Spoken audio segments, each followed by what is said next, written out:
अस्सलाम वालेकुम नाजरीन। न्यूज़ 13 रखे सब पे नज़र, सबकी खबर।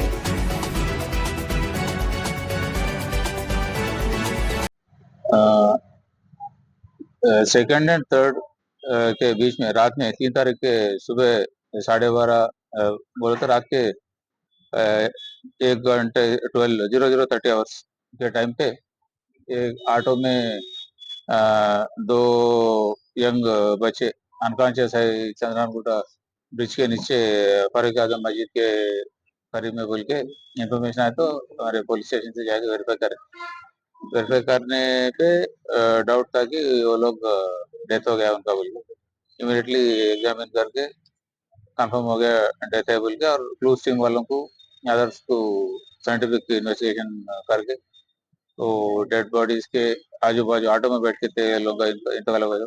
यहाँ बाजू इंजेक्शन वायल्स और सिरिंज लगे हुए थे और इंजेक्शन लगे सब मार्क्स उनके हाथ पे दिख रहे थे तो इंजेक्शन के वजह से हो सकता बोल के आइडेंटिफाई करें। बाद में बॉडी शिफ्ट करके मार्ची में लगा के पोस्टमार्टम कराए और सीसी कैमरा उनके साथ वाले लोगों को आइडेंटिफाई करके रीजन क्या है कैसा हुआ इंतकाल के वेरीफाई करें। उनके फादर की कंप्लेंट पे एफआईआर करके इन्वेस्टिगेशन करने के बाद ये दोनों का जिनका मौत हुआ दोनों का नाम है जहांगीर खान 25 ईयर्स है ऑटो ड्राइवर था ऑटो चलाता था पहाड़ी शरीफ में रहता था बालापुर का और एक आदमी जो इंतकाल हो गया है, सैयद इरफान 29 ईयर्स का है रियासत नगर का है। ये दोनों और इनके दोस्तों को यहाँ नशे का आदत था या गांजा पीना या शराब पीना या टर्मन इंजेक्शन लेना तो आदत था ये लोगों को। वही आदत की वजह से उस दिन भी सेकंड के रात को भी इन्वेस्टिगेशन में पता चला कि रात में ये दो जने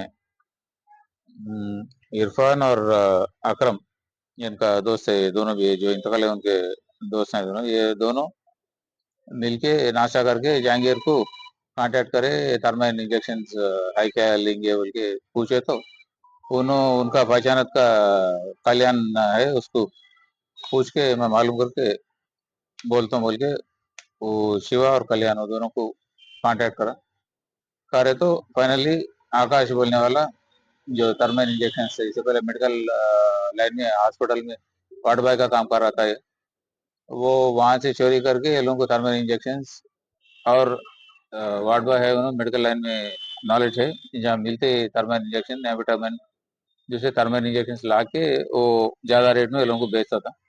वो थर्मल इंजेक्शन नहीं है मेरे पास अलबत्ता दूसरा एनेस्थेटिक मेडिसिन है वो भी अच्छा काम करता है बोल के ये इंजेक्शन एथ्रेनियम बोल के इंजेक्शन का वायल का फोटो डाल के ये होना तो है मेरे पास 4 वायल है देता हूँ बोले तो ये लोग जाके जहांगीर और उसका दोस्त कल्याण जाके वो लोग कलेक्ट करके ला लिए और बाकी दोनों को कल्याण को और इसको इरफान को बुला लिए वो लोग भी 2 सिरंज लेके आए। चारों बैठने के बाद इरफान एक सिरंज में इंजेक्शन फिल करके यहाँ मस्जिद के अपोजिट ब्रिज के नीचे ऑटो में बैठ के इरफान के ऑटो में बैठे वो लोग बैठ के उन्होंने एक इंजेक्शन फिल करके इरफान इरफान फिल करके अकरम को थोड़ा इंजेक्शन दिया। वो इंजेक्शन लेते ही दोनों अनकॉन्शियस हो गया अकरम। ये बेसिकली ये इंजेक्शन जो है एथ्रेनियम ये सर्जरी के वक्त एनेस्थीसिया इफेक्ट आने के लिए देते हैं और मजल रिलैक्सेंट के वास्ते पूरे मजल्स रिलैक्स हो जाते हैं इससे जो सर्जरी के वक्त जो इंक्यूबेट करते हैं वो ट्यूब ये ट्रैकिया में ऑब्जेक्ट ऑब्स्ट्रक्शन है होना बोल के वो रिलैक्स होने पूरे मजल्स बॉडी के पूरे मजल्स रिलैक्स होने और एनेस्थेटिक इफेक्ट के लिए देते हैं। जो इंजेक्शन जनरली डॉक्टर ओपिनियन के हिसाब से 2 ml दिए तो जान का खतरा रहता है स्टडी करके बॉडी वेट और उनका कैपेसिटी देख के देना रहता। इसको 2 ml का फिल करके इंजेक्शन देते ही अकरम इमीडिएटली बेहोश हो गया। वो डर के कल्याण बोलने वाला वहां से भाग गया। बाद में इसको जब होश आया ये अकरम को ये दोनों जहांगीर और इरफान दोनों अनकॉन्शियस ऑटो में मुंडी बाजू डाल के बैठे हुए दिखे। चक्कर चक्कर आता शक आया उसको अनकॉन्शियस है, कोमा में गया है बोल के वो लोगों का फोन से ही एक स्नैप निकाला, फिर उनके पास रख दिया, रख के उन्हें भी वहां से निकल गया वो डाउट से। अब ये बाद में आइडेंटिफाई करके वेरीफाई करके अब ये लोगों को पकड़ के कल्याण को और अकरम को पकड़ के इंटरगेट करके फर्दर इन्वेस्टिगेट करे तो ये चेन जहाँ से आया वो एस्टेब्लिश हुआ फाइनली। जो सप्लाई कर आकाश बोलने वाला उसका आइडेंटिफिकेशन हुआ। अब इसको कहाँ से आया मेडिसिन बोल के फर्दर इन्वेस्टिगेट करने पे चिकटपल्ली पे हॉस्पिटल एबीएस हॉस्पिटल बोल के है, वो हॉस्पिटल में वार्ड बॉय का काम कर रहा है। इससे पहले एमएनजे कैंसर हॉस्पिटल में काम कर रहा था, जिसके नशे के वजह से वहां से निकाल दिए। और एक जगह काम कर रहा हॉस्पिटल में, वहां भी ऐसा नशा करके आ रहा नागरिक को बोल के निकाल लिए। अब ये हॉस्पिटल में 1 महीने से कुछ काम कर रहा, ये एबीएस हॉस्पिटल चिकटपल्ली में। वहां पे एक सर्जरी था 24 तारीख को। वो सर्जरी के लिए 25 तारीख को हॉस्पिटल का चेयरमैन न्यूरो सर्जन है जयपाल रेड्डी साहब बोल के, वो डॉक्टर ऑर्डर दिए तो उनका मैनेजमेंट जो देखता है मेडिसिन का विकारुद्दीन बोल के, नर्सिंग सेकंड ईयर स्टूडेंट है, पार्ट टाइम ये हॉस्पिटल में काम कर रहा। मैनेजमेंट करता हॉस्पिटल का फार्मेसी और मेडिसिन पूरा। ये लोग इंडेंट लगा के ये मेडिसिन मंगाए, ये शेड्यूल्ड एच ड्रग है। इस पे प्रिकॉशंस में लिखा हुआ रहता है कि ये मेडिसिन लेने से पैरालिसिस आने का चांस रहता, अंडर प्रिस्क्रिप्शन रखना और फ्रीजिंग टेम्परेचर में प्रिजर्व करना, दूसरों के हाथ नहीं लगना बोल के उस पे कंडीशंस में लिखा हुआ रहता। और शेड्यूल एच ड्रग को हॉस्पिटल या फार्मेसी में जो प्रिजर्व करते शेड्यूल एच ड्रग का रजिस्टर रहता, जो भी आया मेडिसिन उसमें एंट्री करना और विद इन्वेंट्री इंडेंट आया तो ही सर्जरी को देना वो मेडिसिन, उसमें एंट्री करके देना। और हॉस्पिटल का मेडिकल शॉप से हॉस्पिटल में सर्जरी को जा रहा तो भी इंटरनल बिल रेज करके वो बिल भी एंट्री करके वो मेडिसिन देना। वो तो हिफाजत से रखने का मेडिसिन है। ये लोग लापरवाही से 25 वाइल्स आए उसके, वो 25 वाइल्स में से उस दिन सर्जरी के लिए 4 वाइल यूज करें, बाकी 21 वाइल्स वो ऑपरेशन थिएटर में वैसे ही छोड़ दिए। ना फ्रीजिंग टेम्परेचर में रखे, ना उसका रजिस्टर मेंटेन करे, ना प्रॉपर रिकॉर्ड मेंटेन करे। वो 21 में से आकाश बोलने वाला 4 वाइल चोरी करके ला लिया। हालांकि उसका रेट 50 रुपए रहता, उससे ज्यादा नहीं रहता, बट ला के 1000 रुपए के करीब ये लोगों को 4 वाइल के लिए बेचा। ये नेग्लिजेंस और ड्रग एंड कॉस्मेटिक एक्ट का वायलेशन है। ड्रग एंड कॉस्मेटिक एक्ट का वायलेशन के लिए ड्रग इंस्पेक्टर को और कंसर्न असिस्टेंट डायरेक्टर को हम लोग रिपोर्ट लिख रहे, जो हॉस्पिटल का एमडी ओनर जयपाल रेड्डी और विकार जो कस्टोडियन है दोनों के ऊपर।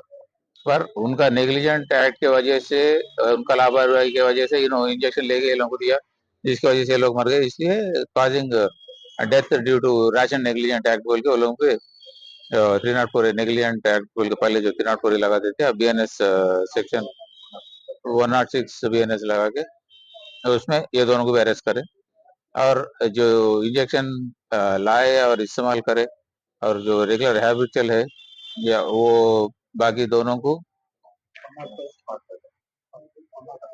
और इन्हें शिवशंकर और कल्याण दोनों को उसके लिए अरेस्ट कर रहे हैं। और आकाश जो एक्चुअल ला के बेचा इसको भी, ये तीनों को अरेस्ट कर रहे हैं। ये लोगों को